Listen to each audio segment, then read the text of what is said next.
everyone, and welcome. My name is Yvette Young. I am the Associate Vice President of Programs and Advocacy at the Village for Families and Children. Thank you for joining us for our first episode of Lunch Break with the Village. We are so glad you could join us today. Please comment in the chat box who you are, where you're from. We'd like to connect with you and know who is joining us today. With me today is Dr. Scott MacGregor from our Adult Services at the Village for Families and Children, and he will be talking with us today about anxiety and depression. Welcome, Dr. MacGregor. Hi, welcome. Thank you for having me. I'm very honored to be your first guest. We're honored to have you, and we're honored to be having this conversation. Anxiety and depression is definitely an issue that many individuals struggle with for varying degrees, whether it's mild to severe. And especially now during the COVID pandemic, there's been a lot of anxiety, depression for folks who have been faced with this virus and the consequences that come if you get it, and just being in lockdown and not really being sure how to manage it. So could you talk to us a little bit right now about what is a normal response to stress during a pandemic? Sure. I think for many people dealing with this pandemic, there's so many unknowns and so much confusion. It's very normal to have at least a low level to even sometimes a moderate level of anxiety and depression. And to answer your question, what does it look like? Often it's just having trouble concentrating on things, not deriving as much pleasure from activities like you used to, feeling less motivated, finding it hard to fall asleep at night, just generally not having as much energy. You're just spending so much of your time kind of in the background of your mind, worrying about things, feeling unsure about things. Just everyday activities are no longer the same. Your routine is just totally interrupted. And it's very normal to feel these sort of things. Okay, that makes a lot of sense. So what does anxiety and depression look like normally without the pandemic, without the extra stressor? What do people typically experience when they're anxious and depressed?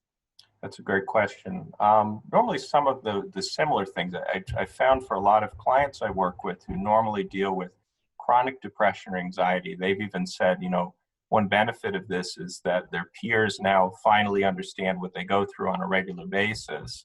And it is a lot of the symptoms I've just described, but a lot of it too is a lot of physical symptoms that can come up. Okay. Feeling like an ache in your stomach, feeling like headaches that come on, tension in your shoulders, just generally just feeling stress within your body. Sometimes people can misunderstand this as feeling like they're having heart palpitations or even that they're having a heart attack when it becomes what's called a panic attack. And even too, having sweating, a lack of appetite, and sometimes just feeling like you need to use the bathroom more often are some common signs of depression physically, at least. Okay. And so if I'm a female, I'm a male, I'm an adult, I'm a child, is there differences in the way that anxiety and depression manifests itself for me, so that I can, because I might see symptoms in someone else and go, those aren't symptoms I'm having, so does that mean that I'm anxious and depressed or not? So I think it would be really good for everyone to kind of hear a little bit about how anxiety and depression may be different, depending on gender or age. Absolutely. I think there's a great diversity for each person, and they follow, even too culturally, there can be differences as well in how it's presented, both anxiety and depression.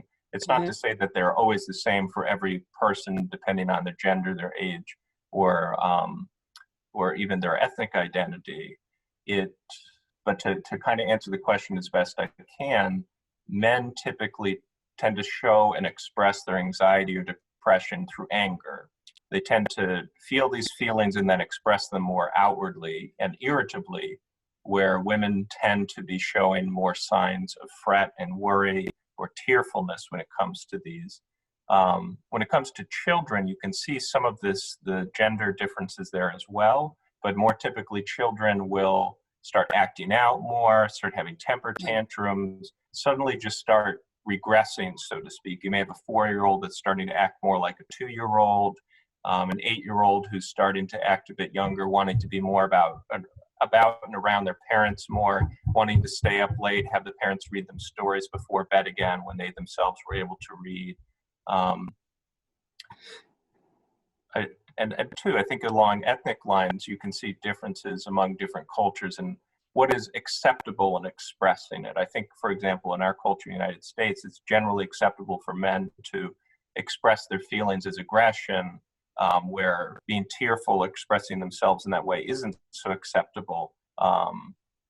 Whereas in other cultures around the world, if it is more acceptable for men to be more tearful, to express themselves more openly, you can see that happening more often. They'll show a more forlorn exterior rather than being so brusque with it. Okay. And so what are common things that people can do to help combat anxiety and depression? Because I think, you know, we hear these two terms all the time. I feel anxious. I feel depressed. But I don't necessarily know what I should do or what do I need to do. Are my symptoms severe enough for me to have to consider medication? Should I be in treatment or not? Or is it just situational and I need to just, you know, do some coping strategies that are good at home? So if you can help the audience understand, so what is that spectrum of how to manage and deal with and cope with anxiety and depression? So it can vary, and it depends how much control you have in your life at that moment. I think many times it's mentally talking to yourself kindly and compassionately, particularly using I statements, is very, very effective. For example, a lot of times people get into a cycle where they denigrate themselves and say mean and awful things to themselves or label the situation as very uncontrollable. And to talk to yourself in a more evened way and to practice that often helps a great deal. So often we'll say, you're so stupid, you can't do this, this is so difficult, this is out of your control. Or even to say, you know, I can't do this anymore, I'm so overwhelmed. Nothing's going to work out right, to instead say, you know, a lot of things are not going well. There's a lot of things I can't control, but I can get through this. There's certain things I can focus on that I can do to help myself. Focusing on what you can control is very, very important. Because if anything, anxiety is a difficulty sitting and accepting doubt and unknowns. So being able to accept the things that you cannot control and try to focus on the things that you can mentally, and talking to yourself and coaching yourself in this way is very, very helpful. Talking to other people who can help coach you in this way, supportive others, whether it be church community members, family members, friends, is very, very valuable to do this, because many times we can coach others, but we lose the ability to do it ourselves. I think in terms of depression is often a sign that the relationships we are in are not working, or that the world around us, we just feel like we're banging our head against the wall and we feel like giving up. So finding ways to reconnect with people that you perhaps have missed out on before, trying to make changes in those relationships or finding new ones. But generally too, as we've talked about, both of these can have a physical aspect. So keeping yourself busy, you know, trying to get some exercise, going outside yourself in some healthy ways, walking around the neighborhood, even if it is wearing a mask, or walking laps in a part of your house can be helpful. Keeping care of yourself nutritionally as best that you can. I know a lot of people feel compelled to overeat during times like this. Trying to limit that and trying to eat more nutritionally balanced meals, trying to set a schedule for yourself to go to bed on times. These can help particularly manage the behavioral aspects of anxiety and depression that become pretty difficult. I'm not sure if I fully answered your question though, Yvette. No, I think you've given a lot of examples. I think what I would ask you to sort of expound upon is, what if I've tried some of those strategies, if I've, you know, done things at home and I'm still just feeling like I can't shake the feelings that I'm having, whether it's anxiety or whether it's depression? Gotcha. I think looking for support, trying to go outside your network is helpful, but I think as you're saying, what are the signs that I might need more professional help? First of all, I think the village is definitely a resource that people can reach out to. in this case, because it's not necessarily that you need to come in for therapy, but being able to consult or doing an intake to discuss that is helpful. There's other agencies within the community as well. Over in East Hartford is Intercommunity. In the North End, the Village exists, as well as CHS and Wheeler Clinic. So I encourage people to be looking at these resources as well, if they feel that way. And I would say too, an interesting thing is many people think that therapy is going to be, 12, 13 sessions, even maybe a whole year. The most common number of therapy sessions is just one. Many times it's people just learning some additional coping skills, or just realizing, that there's some changes that they need to make in their life that they've been putting off that they can better handle on their own. They just needed to consult with someone. The second most common number of therapy sessions is 3. People identify a goal early on, they work with the therapist, and they're able to knock it out in a pretty short period of time. What are the signs, though, is when you just feel so stuck, when you've tried to work with other people and you haven't gotten anywhere, when you're struggling to get out of bed for days at a time, when your anxiety is so bad that you're having panic attacks, where it feels like you're just out of control, almost like you're having a heart attack as a result. Those are definitely clear signs to come in. But if you just feel stuck, if you need someone to talk to, I think those are times to reach out. Because as we said, it's not an absolutely full or lifelong commitment to seek therapy. It can be something tremendously brief, as it often is for many of our clients. Okay. As we continue our conversation, I just want for anyone that has just joined us to let you know that we are going to be taking questions from the audience. So if you have a question that you'd like to ask, if there are topic areas you want to have Dr. Greger focus more on, please let us know so that we can create some space and time for your questions, because we really do want this to be a helpful presentation so that you can walk away with some strategies of what to do if you are struggling with anxiety, depression, or of someone who is currently struggling.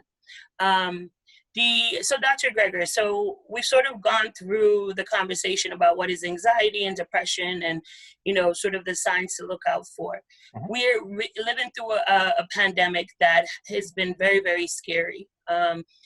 People's lives have been lost as a result of it. We're trying to figure out how do we get back to what a norm is. And you mentioned the issue of control. And I think right now, there is a sense of loss of control for many people, not having the ability to make the decision about when can I leave my house? Can I leave my home safely or not? Am I going to be okay if I do go back out in the world? Will I get sick? What will result out of that? So I think with this pandemic, there's definitely folks who may not have struggled with anxiety before, might be feeling symptoms, and you talked about some of the more milder symptoms. But can you speak to that particular presentation? If you're not someone who has necessarily struggled in this area before, but you're having some of the symptoms you mentioned, what would you say to those individuals to kind of help them figure out what would be next for them in this journey? So let me clarify your question first before going further. Are you saying what sort of skills would be helpful for these individuals, or what sort of resources would be helpful? I think skills, resources, but I also think this idea of, so is this normal or not? Should I be feeling this way? Does it mean that, I have a DSM-4 classification now because I feel some of the symptoms that you're mentioning?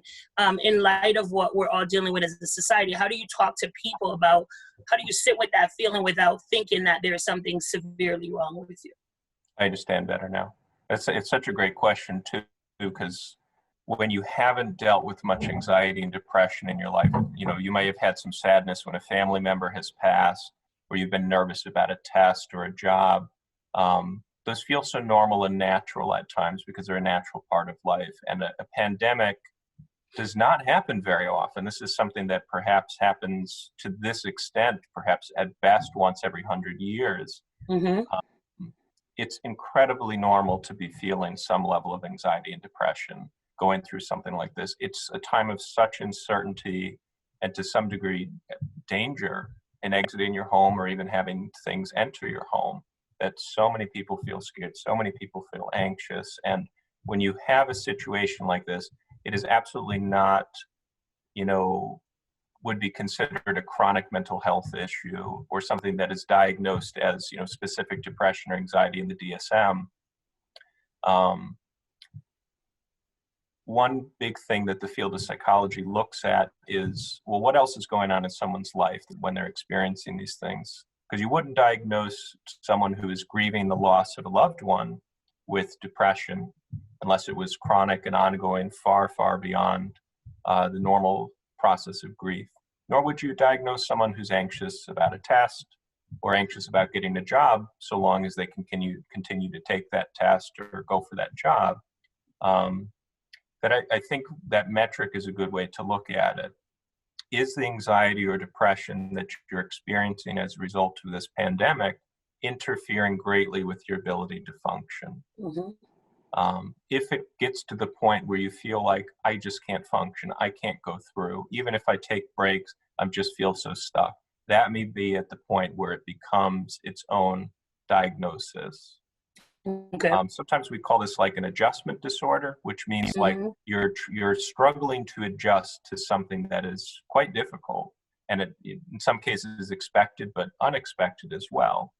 And if it goes on for longer periods of time and becomes very chronic, then perhaps we might diagnose that as its own distinct depression or anxiety. But I think to your question, it's very valid that people are afraid of the stigma related to this. They're afraid of coming forward and saying they're struggling with depression and anxiety, even though it's probably the most normal thing to be feeling right now, because they don't want to feel like I have this chronic mental illness, when exactly. They probably don't. So quickly, we have two questions that have come up. One is because, you know, as clinicians and mental health workers, we tend to use acronyms a lot and other folks don't know what they mean. So I said DSM diagnosis, and someone is going, what is the DSM? Like, what does that mean? So the DSM, yeah, the DSM is it stands for the Diagnostic and Statistical Manual of Mental Health Disorders. It's created by the American Psychiatric Association, and they revise it every, I want to say 7 to 10 years, somewhere in that range. And we're currently on the 5th edition of it, DSM-5. Yeah. So when Yvette was asking earlier about a DSM diagnosis, she was saying a diagnosis specific to that manual. Thank you. So the next question we have is, other than COVID, what do you see are the most prevalent or common contributing factors to youth anxiety in the North Central region? I.e. school schedule, workload, social life, etc. That's so hard to answer, because I think that changes with time. And I know this gets into another issue we have planned to do in these series with another participant. But currently, I would say just dealing with the police brutality and white supremacy issues that have been going on, I think particularly for people of color, it's tremendously scary. It's such a confusing and eventful moment. I think for allies of these individuals who are white, it's very, very scary worrying about their family members, their friends, their coworkers who are dealing with this, not knowing as well.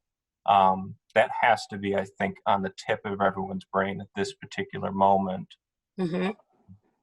But otherwise, I think, as you're saying, for children of all ages, worrying about, you know, I want to see my friends, I want to go back to school, but what will happen in that moment? Will it be the same? What happens if something happens to my friend, my family, my grandparents? And when it comes to the family members, just balancing all of these things, where I can speak to myself, we had a major adjustment where, you know, my 3-year-old son was going to daycare a couple days a week. My wife was working those days. Her mother was coming in to help out in the house. We just had a new baby who's about to turn 7 months, and I was going to work, where suddenly it was grandma couldn't come over anymore. Daycare was unsafe. I was working at home, and suddenly everything was on her, and with me trying to figure out the workload with that. You know, we've been able to manage as best we can, but other people have even more challenging situations. I think for those family and for those children, it's, when am I going to see grandma next? You know, what's going on with this situation? When am I going to see my friends? And just, I think of all the adults who are trying to get back to work, but also have children that it's scary to have them go to daycare or go to Mm-hmm. work. You don't know where this virus is going to be. So the anxiety and the unknown and the lack of control that people are feeling makes feelings of depression, anxiety that much more prevalent in a way that is different than we would normally see from a mental health standpoint of the DSM. Okay. So we have another question that just came in. This individual said, I'm worried how, especially young children, how they will do without the socializing in school with their teachers and friends. So, there is a diagnosis of social anxiety disorder, right?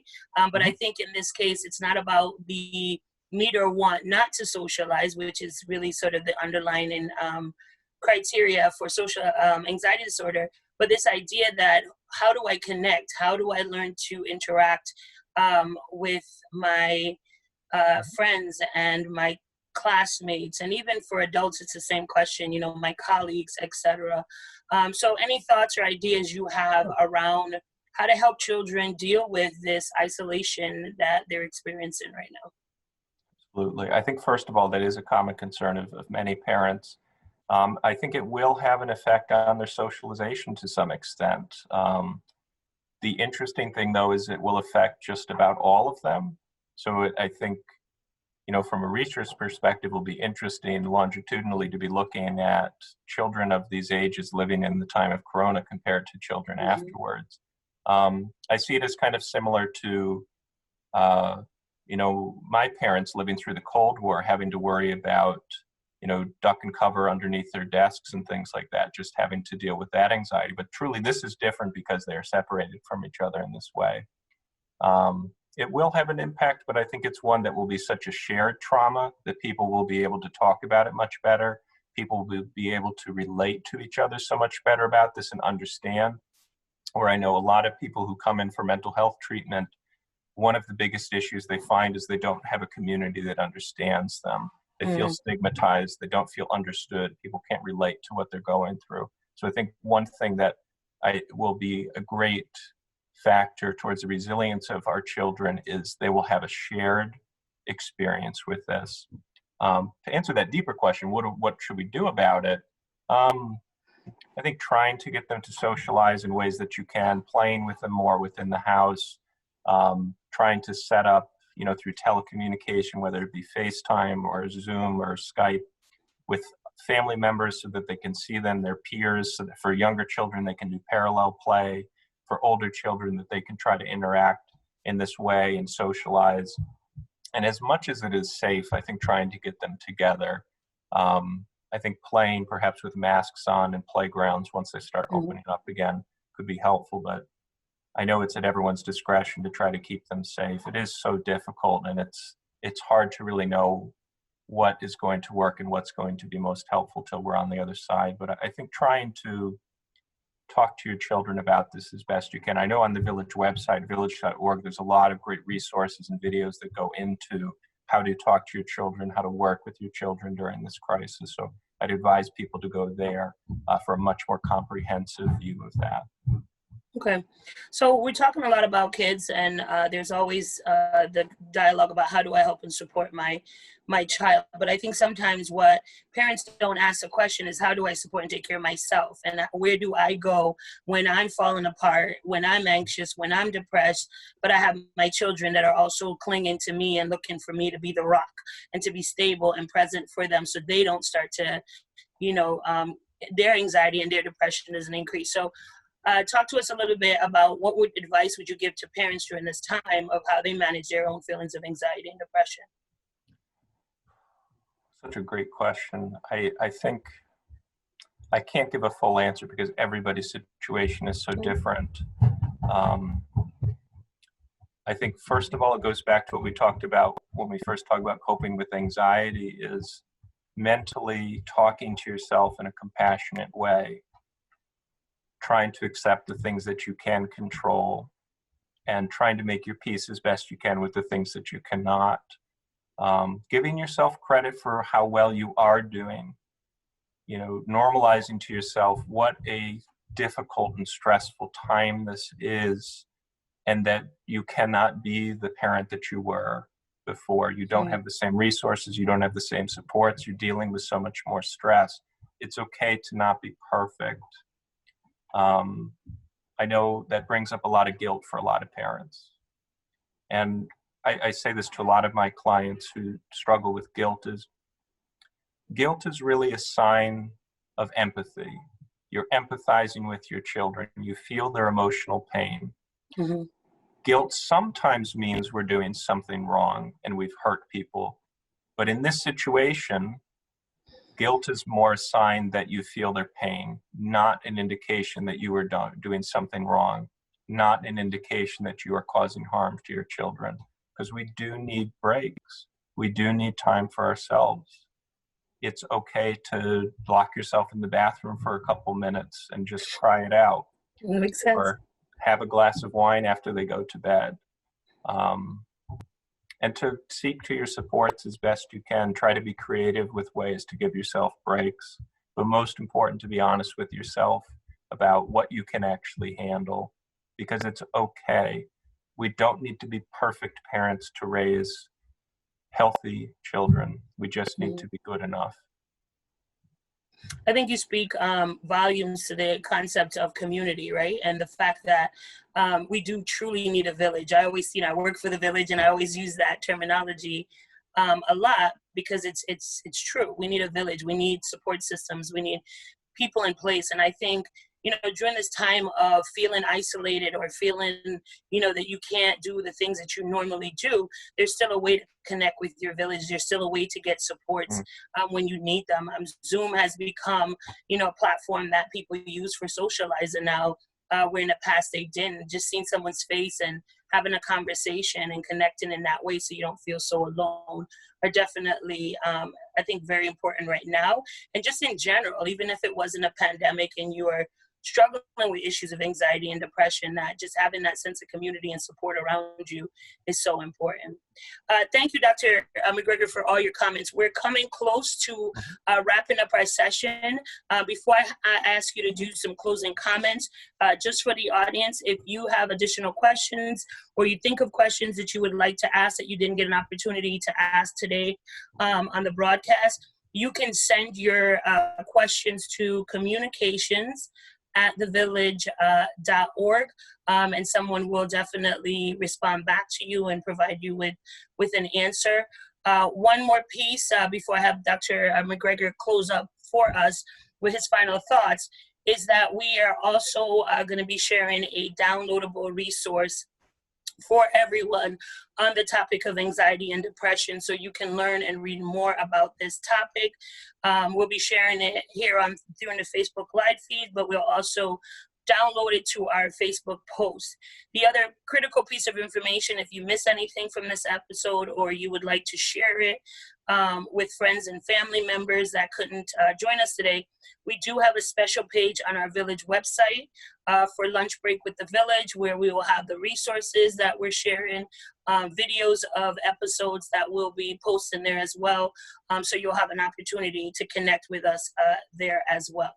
So Dr. MacGregor, as we wrap, any final thoughts that you would like to share with our audience in relations to anxiety and depression? Well, first, I'd just like to say thank you so much for having me on. I look forward to perhaps coming on the show again. And I just want to say what a great job you've done in hosting as well, Yvette. Thank you. To your question, it's so hard to put it all together, but perhaps final words is we will get through this. It will take a lot of strength, but we are stronger together. Look to your community, look to the people around you. I think many people are afraid to look out and seek help because they feel it means that they are weak. And it does not mean we are weak to look for help. It just means that we are vulnerable in this moment. Mm-hmm. And it is okay to be vulnerable. If people reject you or push you away when you're vulnerable, it does not mean that there's something wrong with you. It means that you're seeking the wrong people for help. Thank you. That was powerful. You're welcome. Thank you. I think people need to hear that. It's not necessarily that there's something wrong with you, but the people around you may not be able to support you in the way that you need in that moment, and that's okay. Find that group of people, or go, as you said earlier in this talk, to the Village or some other community mental health provider and seek support from someone who will be willing to listen and guide you through whatever it is you're dealing with. Thank you so much. This was a great conversation. I appreciate your expertise and everything you've shared with us. For those of you who tuned in today and is watching Lunch Break with The Village, we just want you to know that our next episode will be on June 18th at noon. So we ask you to join us then. The topic for that conversation is racial trauma, and we all know that right now we're dealing with a lot of racial injustice issues and a lot of trauma for communities of color, especially Black communities. So we'll be diving deeper into that concept and conversation. I think, as Dr. MacGregor said, we're in a time where people are experiencing anxiety and trauma around the and depression around the racial justice issues that we're dealing with. We also encourage you to find us on Facebook, Instagram, or LinkedIn to get updates about our upcoming shows and other resources that we provide for you. We thank you so much for joining us, and we want to remind you that we are always here for you. The Village is here to support our community, and so please reach out to us. And until we meet again, until our next episode, I want to thank you for joining us for our first Lunch Break with the Village episode. And I want to say to you, until next time, be well. Thank you and have a nice day.